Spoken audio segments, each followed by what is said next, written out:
शुरू होना है, बाकायदा तौर पर जलसा शुरू किया जाएगा 3 बजे। और उससे पहले जो हमारी इंतज़ामिया से बात हुई है और MQM के दीगर अरकान से और कायदीन से बात हुई, तो उनका ये कहना था कि इस जलसे से कबल 3 बजे मज़ार कायद पर हाज़िरी दी जा रही है, जिसकी क़यादत कर रहे हैं doctor Farooq Sattar, being the deputy convener of राब्ता कमेटी। उसके अलावा कीश्वर जहरा साहिबा होंगी और खुशबक शुजात साहिबा और नसरीन जलील और दीगर भी अरकान राब्ता कमेटी मज़ार कायद पर हाज़िरी देंगे, जिसके बाद यहाँ पर जलसा बाकायदा तौर पर शुरू होगा। जलसा गाह की सूरत हाल से अगर मैं आपको आगाह करूँ तो आप देख सकते हैं कि मेरे बिल्कुल यहाँ पर कुर्सियाँ लगाई गई हैं, तकरीबन 1.5 लाख 1.25 लाख कुर्सियाँ लगाई गई हैं MQM की जानिब से, और अभी ये भी एक्सपेक्टेड है कि मज़ीद कुर्सियाँ भी लगाई जाएंगी। अगर हम लोग थोड़ा सा हिस्ट्री में जाएं तो इससे पहले देखा गया है Guinness book of world record के मुताबिक केरला में जलसा हुआ था ख़वातीन का, जो कि सबसे बड़ा इज्तिमा कहा जाता है, और जो MQM की जानिब से अब ये कहा जा रहा है कि ये ख़वातीन का दुनिया में सबसे बड़ा जलसा है एक सियासी तौर पर अगर देखा जाए। और इस वक्त लोगों की आमद का सिलसिला शुरू हो चुका है, और जलसा गाह के हवाले से अगर मैं आपको बताऊं तो यहाँ पर ख़ुसूसी तौर पर इंतज़ामात भी किए गए हैं, स्टॉल्स लगाए गए हैं ताकि जो ख़वातीन यहाँ पर आए उनको भरपूर तरीके से वेलकम किया जाए। उसके अलावा शहर भर में भी इस्तकबाली कैंप लगाए गए हैं। ये मैंने आपको तमाम तो सूरत हाल बता दी है यहाँ जलसा गाह की, और तैयारियाँ बिल्कुल मुकम्मल हो चुकी हैं, लोगों की आमद का सिलसिला जारी है। और यहाँ पर एक खूबसूरत टैब्लो भी पेश किया जाएगा APMSO की स्टूडेंट्स की जानिब से, एक थिएटर का भी इनकाद किया गया है। इस वक्त हमारे साथ मौजूद है रज़ा हारून साहब, आमिर खान साहब, उनसे हम बात करेंगे और जानेंगे मज़ीद इस जलसे के हवाले से। बहुत शुक्रिया आप दोनों का हमें ज्वाइन करने के लिए। सबसे पहले रज़ा हारून साहब, मैं आपसे पूछना चाहूँगी कि आपने खुसूसी तौर पर आपकी जमात ने जलसे का इनकाद किया है ख़वातीन के लिए, जिसका उन्वान है बाइख्तियार औरत मजबूत पाकिस्तान। तो ये बताइएगा कि इस जलसे को करने की ज़रूरत क्यों महसूस हुई आपको? देखें, सबसे पहले सारा ख़वातीन हमारे माशरे का बहुत अहम हिस्सा हैं, और अनफॉर्चुनेटली हमारे मुल्क में सबसे नेगलेक्टेड भी हैं, और इनके हकूक़ के हवाले से, इनके इख्तियारात के हवाले से MQM के अलावा किसी जमात ने आज तक आवाज़ उठाई नहीं। हमने आज ये डेमोन्स्ट्रेशन यहाँ पे की है कि MQM ही वो वाहिद सियासी जमात है पाकिस्तान की, और कायद तहरीक अल्ताफ़ हुसैन भाई ही वो वाहिद सियासी लीडर हैं जिन्होंने इस जद्दोजहद के आगाज़ के दिन से इस बात को इंश्योर किया, इसको यकीनी बनाया कि पार्टी के हर फोरम पर बराबरी की नुमाइंदगी हो, असेंबलियों में भेजने की बात हो, रिप्रेजेंटेशन की बात हो। हमने हमेशा ख़वातीन को जो है बराबर का दर्जा दिया है और एहतराम और इज़्ज़त की निगाह से देखा है। आज का ये इज्तिमा ये साबित करेगा कि पाकिस्तान की ख़वातीन फरसूदा जागीरदाराना वडेराना सिस्टम, फरसूदा रवायात को तर्क करती हैं, अपने हकूक़ के लिए मुत्तहिद हैं, यकजा हैं। ये वो हमारा तबका आबादी है कि जो ज़मानत देता है किसी भी तरक्की याफ्ता मुल्क में आइंदा आने वाले नस्लों की तरक्की और मुल्क की तरक्की के लिए। क्योंकि एक ख़ातून, घर की सरबराह ख़ातून अगर बाइख्तियार हों, बाशऊर हों, नुमाइंदगी बराबर की मिले तो वो घर तरक्की करता है। इसी तरह जब वो ख़ातून मुल्क के लिए काम करें और वहाँ उनके इख्तियारात उनको मिले, उनके हकूक़ उनको मिले, तो मुल्क तरक्की करेगा। तो आप यहाँ पर ये कह रहे हैं कि मुल्क की तरक्की के लिए ख़वातीन का बाइख्तियार होना बहुत ज़रूरी है।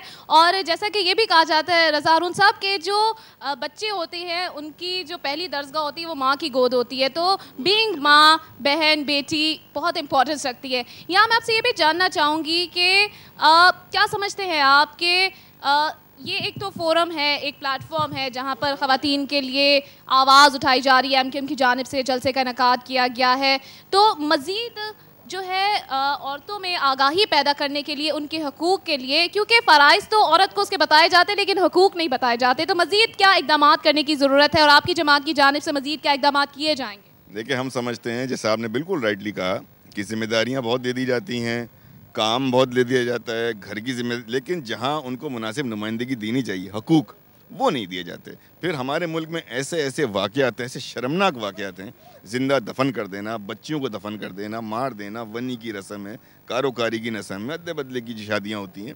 ये तमाम वो चीज़ें जिसमें हमारी औरत पिस रही है।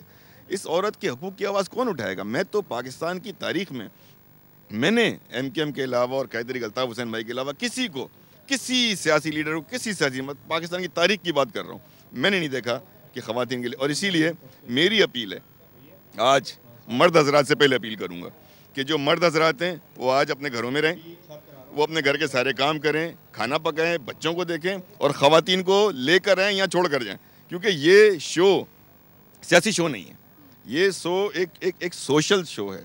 इस शो के तहत, इस डेमोन्स्ट्रेशन के तहत हम ये बताना चाहते हैं कि इस तबका आबादी को नज़रअंदाज कर रहे हो, जिससे हमारे मुल्क की नस्लों की बका है, जिससे हमारे मुल्क की तरक्की है, इसको नज़रअंदाज करके हम कुछ नहीं हासिल कर सकते। लेकिन उमूमी तौर पे तो यही तासुर है कि बड़ा मेल डोमिनेटेड सोसाइटी है हमारी। आमिर खान साहब, आपका भी बहुत शुक्रिया हमें ज्वाइन करने के लिए। आपसे मैं जानना चाहूँगी, जो आज जलसे का इनेकाद किया गया है खुसूसी तौर पर ख़वातीन के लिए, तो क्या समझते हैं कि कितना सूदमंद साबित होगा ये लोगों का माइंड सेट चेंज करने के लिए, और एक जो उनका ख़वातीन के जो है एक नज़रिया है ख़वातीन के हवाले से, उसको किस हद तक चेंज कर सकेगा?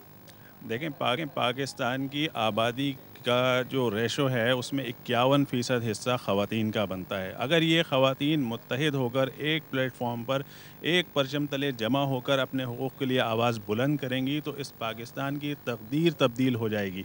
और मुत्तहिदा कौमी मूवमेंट ने हमेशा हुकूक़ की आवाज़ बुलंद की है और ख़वातीन को भी बराबर का हिस्सा दिया है। हर शोबे के अंदर, हर सतह पर मुत्तहिदा कौमी मूवमेंट के अंदर ख़वातीन बराबर की हिस्सेदार हैं, फ़ैसले करने में वो बराबर की हिस्सेदार हैं। अगर ख़वातीन ने अपना मैंडेट, 51% हिस्सा है ख़वातीन का इस मुल्क के अंदर, अगर उन्होंने मुत्तहिदा कौमी मूवमेंट को अपना मैंडेट दिया तो मुत्तहिदा कौमी मूवमेंट ने यह साबित किया है कि जब भी उसको जिस सतह पर इख्तियार और इक़्तिदार मिला है, ख्वाह वह हैदराबाद की सतह पर हो, ख्वाह वो कराची की सतह पर हो, उसने कराची और हैदराबाद। आमिर खान साहब, आपसे मैं बहुत ब्रीफली पूछना चाहूँगी, क्या समझते हैं आप कि औरत को ये तो ज़रूर पता होता है कि उसे रोटी पकानी है, उसे कपड़े धोने हैं, उसे दीगर काम करने हैं, लेकिन औरतों को उनके हुकूक बताना कितना ज़रूरी है, या औरत का बाइख्तियार होना कितना ज़रूरी है? जैसा कि आपके जलसे का भी यही अनवान है, बाइख्तियार औरत मजबूत पाकिस्तान, तो मजबूत पाकिस्तान के लिए क्या आप समझते हैं कि मजबूत औरत भी बहुत ज़रूरी है? मज़बूत औरत बहुत ज़रूरी है। ख़ुसूसन पाकिस्तान के अंदर हमारी बड़ी बदकिस्मती है कि तालीम के हवाले से अगर हम देखें ना, तो हमारे माशरे की ख़वातीन तालीम से बहुत दूर हैं। अगर हमारे यहाँ की ख़वातीन तालीम याफ्ता हों, बाइख्तियार हों, बाशऊर हों, तो वो जिस तरह एक घराने को मजबूत कर सकती हैं, उसी तरह इस पाकिस्तान की तकदीर को, इस पाकिस्तान के मसाइल को हल कर सकती हैं। और ये मुत्तहिदा कौमी मूवमेंट का हमेशा से उसूल रहा है कि वो अमली काम करती है, ज़बानी जमा खर्च नहीं करती है, अमली काम करती है। और ये ख़वातीन अगर इस प्लेटफॉर्म पर जमा हो गई तो हमें यकीन है, और कायदे तहरीक का विज़न ये है कि ख़वातीन को बाइख्तियार किया जाए, ख़वातीन बाइख्तियार होंगी, मुल्क के मसाइल का हल निकलेगा। जी, और यहाँ पे बहुत ब्रीफली, हमारे पास वक्त की थोड़ी सी कमी है, मैं आपसे ये भी पूछना चाहूँगी कि जब आपने ख़वातीन को दावत दी, मैंने शहर भर का दौरा किया तो मैंने देखा कि जगह जगह इस्तकबाली कैंप्स लगाए गए हैं, ख़वातीन को कहा जा रहा है कि वो आए जलसे को, और ताकि उनको आगाही हासिल हो सके कि उनके लिए हुकूक बहुत ज़रूरी हैं। तो कैसा रिस्पांस आपको मिला है ख़वातीन की जानिब से? ओवरवेलमिंग रिस्पांस है। इतना तो हम भी एक्सपेक्ट नहीं कर रहे थे कि हम ये जलसा अनाउंस करने के बाद इस तरह से रिस्पांस मिलेगा। आप गुज़िश्ता 3 रोज़ की अगर तादाद देख लें तो लाखों की तादाद में ख़वातीन घरों से, बच्चे गोद में, 4 माह का बच्चा, 2 माह का बच्चा, फैमिली के साथ यहाँ आए हैं। घर का माहौल है, फैमिली सिस्टम है ये, तो ये उनको इतना अच्छा लगा है हमें ये देख कर कि हम इतने ज़्यादा खुश हैं इस बात से कि जो हमने एक्सपेक्टेशन की थी उससे कहीं ज़्यादा बेहतरीन रिस्पॉन्स। चलिए, wish you all the best आज के जलसे के लिए। नाजरीन, हमारे साथ मौजूद थे रज़ा हारून साहब और आमिर खान साहब, और उनका ये कहना है कि मजबूत पाकिस्तान के लिए एक औरत का बाइख्तियार होना बहुत ज़रूरी है।